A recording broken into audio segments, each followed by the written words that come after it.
Hello everyone, this is Earth Archives. During today's Russia-Ukraine war, we can clearly know the other side's movements through satellites. But in the past 200 years when there were no satellites, how did we know the other side's movements from the air? Let's find out together today. Before the show starts, please subscribe, share, and turn on the little bell.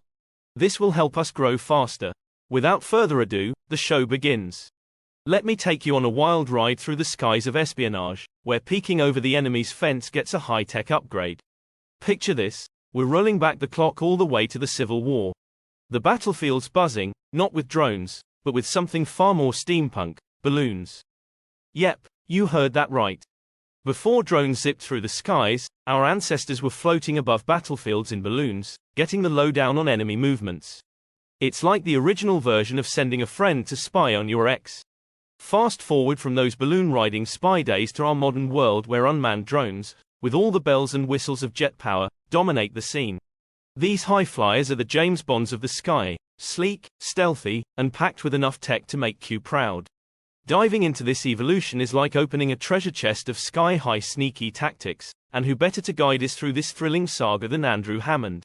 He's not just any historian, he's a curator at the International Spy Museum in Washington, D.C., a place so full of secrets, it would make even the most seasoned spy blush. Civil War battlefield balloons.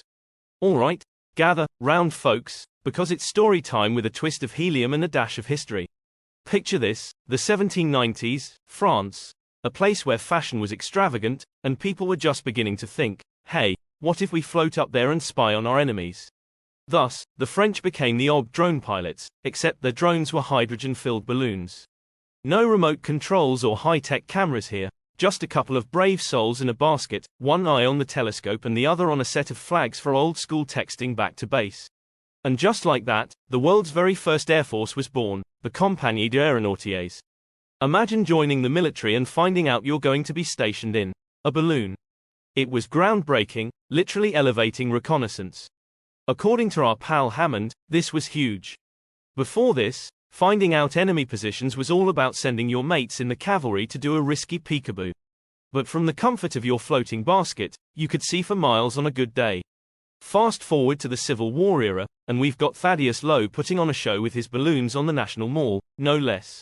Picture it, the OG, Abraham Lincoln, in the audience, probably munching on some 19th century popcorn. Lowe's demonstration was so convincing that Lincoln was like, let's get ourselves some of these balloon bad boys for the Union Army. Enter the Intrepid, the biggest of them all, with room for 5, including someone to telegraph the juicy details of Confederate hideouts. Aerial surveillance photos from a kite. Let's throw it back to the 1880s, a time when our great-grandpapas were probably rocking handlebar moustaches without any irony. Enter Douglas Archibald, a British meteorologist with a penchant for kites and a curiosity big enough to make him think, why not strap a camera to one of these bad boys? And just like that, Archibald turned his large canvas kites into the first drones. Well, without the buzzing motors. Imagine the scene, a kite soaring up, and away, with a long cable wiggling behind it like some sort of Victorian-era spy gadget. At the end of that cable, a camera, primed and ready to snap pics from the sky. These weren't your average selfies, though. Archibald's aerial shots were groundbreaking. Literally the first of their kind to grace the public eye. Now, fast forward to the Spanish-American War in 1898, and there's William Eddy, an American Army corporal with a knack for DIY projects. Inspired by Archibald's genius, Eddy whipped up his own kite-mounted camera. Picture him on the battlefield, launching his kite into the air like a pioneer paparazzo, snagging bird's-eye views of enemy lines. Photography wasn't new to war, it had its debut during the Civil War. But Eddy's flying camera contraption. That was the first instance of military aerial surveillance photos in the history books. So there you have it, folks, from a meteorologist's curiosity to a corporal's ingenuity, the first eyes in the skies were born. And all it took was a kite, a camera, and a bit of string. Welcome to the early days of spying from above, no drones needed. Camera-carrying pigeons. Once upon a time, amidst the chaos and clamor of World War I, a silent and feathered fleet soared above the battlefields, carrying whispers of hope and secrets of war. These weren't your ordinary garden variety pigeons. They were the unsung heroes of the skies, carrier pigeons, or as some would call them, homing pigeons. Trusted more than the most encrypted telegrams, these birds were the messengers of SOS bulletins from sailors lost at sea, the couriers of orders to the iron beasts we call tanks, and the stealthy carriers of coded whispers from spies lurking in the shadows. But wait, there's more to these avian allies than just being message carriers. They were also the pioneers of aerial photography, well, sort of. Picture this, the year is 1907, and Julius Neubrunner, a German pharmacist with a knack for creativity, patented a rather peculiar invention, a pigeon-mounted camera. Julius wasn't just content with sending his pigeons on mundane delivery tasks, he wanted them to capture the world from the unique vantage point. And so they did, kind of. His feathered photographers created whimsical postcards, offering a bird's eye view quite literally, on the wing. Fast forward to the world at war, and the German army thought, why not? Giving these avian photographers a shot at espionage. Imagine strapping a tiny camera to a pigeon and letting it loose over the war-torn trenches of France. Sounds like a scene out of a spy movie, right? Unfortunately, reality was less 007 and more of a blurry mess. The photos captured by our winged spies were too hard to decipher, turning this brilliant idea into a chapter of quirky attempts in the annals of espionage history. Not to be left behind in this tale of feathery spies, the CIA too dabbled in pigeon photography, testing lightweight cameras in hopes of snapping close-range surveillance shots. Alas, controlling these birds proved to be as challenging as decoding enemy messages without a cipher. Kodak designs cameras for first spy planes.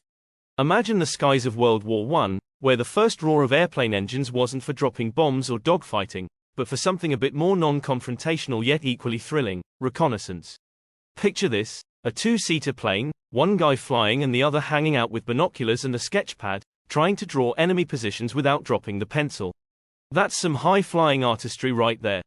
But then, technology said, let's kick it up a notch. Enter cameras, stage left, courtesy of the geniuses over at Eastman Kodak.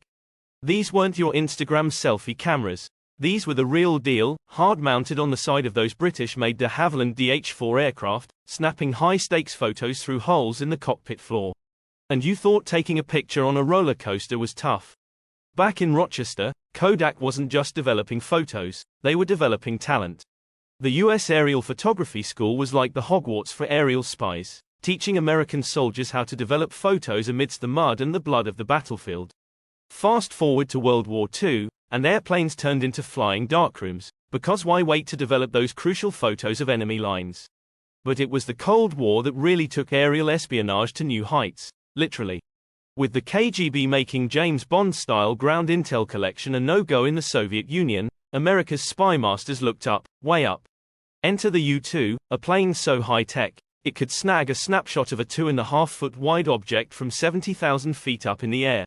That's like spotting a license plate from the stratosphere. And then came 1962, when a U-2 flew over Cuba and caught the Soviets red-handed with nuclear missiles. And just like that, the world held its breath during the Cuban Missile Crisis. So, the next time you snap a pic from a plane window, remember the daring high-flying artists and spies who really took photography to new heights. The first surveillance satellites. So, gather round, folks, and let me tell you a tale that rockets way beyond the bounds of Earth. It's the story of the ultimate cosmic caper, where the stakes were higher than the stratosphere and involved none other than the biggest rivals of the 20th century, the US and the Soviet Union. But this isn't just any space opera. It's the saga of the first spy satellites zipping around in orbit. Back in the day, when the term satellite conjured images of hush-hush military ops rather than your weather forecast or live sports streaming, the US and the Soviet Union were neck and neck in a race. Not just any race, mind you, but the race to see who could plant their flag on the moon first. Yet, lurking beneath this lunar contest was a shadowy mission of espionage. Who could get their spy satellites up there first to peek into the other's backyard? Enter the Discoverer program, courtesy of the US Air Force, circa late 1950s. Officially, it was all about ho-hum, everyday scientific data collection. But, plot twist, this was just the smokescreen for Project Corona, no relation to the beer or the virus.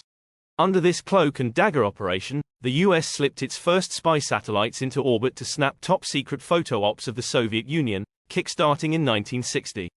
The crowning glory of these aerial snoopers came later with the Hexagon KH-9, which frankly, sounds more like a video game boss than a satellite. This bad boy was the real deal, snagging snaps of objects less than 2 feet wide from a cruising altitude of up to 100 miles high. Talk about a bird's eye view. But here's where it gets all James Bond. Back then, we couldn't just email photos from space. Nope. The KH-9 had to literally drop its film buckets from orbit, where they'd parachute down towards Hawaii. And in a move that had to be seen to be believed, Air Force jets would swoop in, snagging these buckets mid-air. Talk about catching a flying fastball. CIA makes a Dragonfly drone. Let's dive into the world of James Bond meets a bug's life, and let me introduce you to one of the coolest, yet slightly quirky, gadgets that once buzzed its way through the halls of espionage history, the Insectothopter. Yep, you heard it right. Picture this, a spy gadget masquerading as a dragonfly, so sleek and convincing that it could fool Mother Nature herself. Back in the swinging 70s, the CIA decided it was high time to add a touch of nature to their espionage toolbox. They had already flirted with the idea of a bumblebee-inspired gadget, but as it turns out, they were more dragonfly enthusiasts at heart. Enter the Insectothopter, a miniature marvel of engineering with translucent wings that buzzed courtesy of a tiny gasoline engine, zipping through the air like a dragonfly on a secret mission.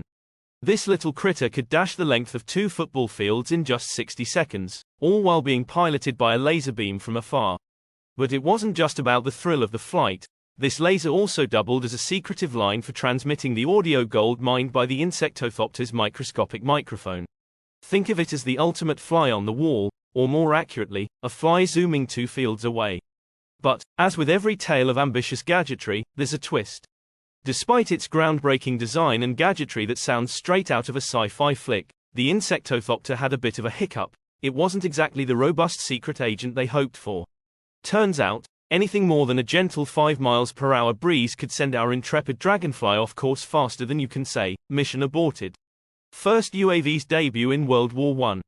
Alright folks, strap in, and let's rewind the clock to the days when aerial gadgets first started to make their mark in the world of warfare. A time when UAVs, that's, unmanned aerial vehicles, for those not in the know, were just taking off, figuratively and quite literally.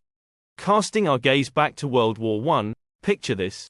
The British, in their ingenuity, decide to introduce the aerial target, a remote-controlled airplane. This wasn't your average Sunday park flyer, though.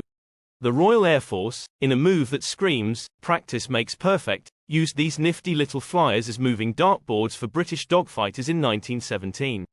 Talk about innovative target practice. Fast forward to World War II, and it's clear the Brits weren't done upping the UAV game. Enter the Queen Bee. Sounds majestic, doesn't it? This wasn't just any drone. It was reusable and returnable, a dream model for any anti-aircraft gunner in training. Crafted by the legendary de Havilland, this bee had a sting, being expertly maneuvered with a radio-controlled servo that handled the rudder and elevator like a charm. And here's a fun fact.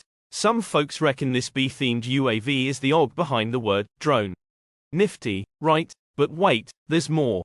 Jet off to the Vietnam War era, and the stakes, and altitudes, get even higher. The Americans bust out the AQM-34 Ryan Firebee, a jet-powered masterclass in stealth and surveillance. Kitted out in radar-absorbing blankets and slick anti-radar paint, this bad boy was sneaky personified. Clocking in over 34,000 spy missions, it wasn't just about playing hide-and-seek with radar. The Firebee had a penchant for propaganda, dropping leaflets behind enemy lines, spreading messages faster than high school gossip.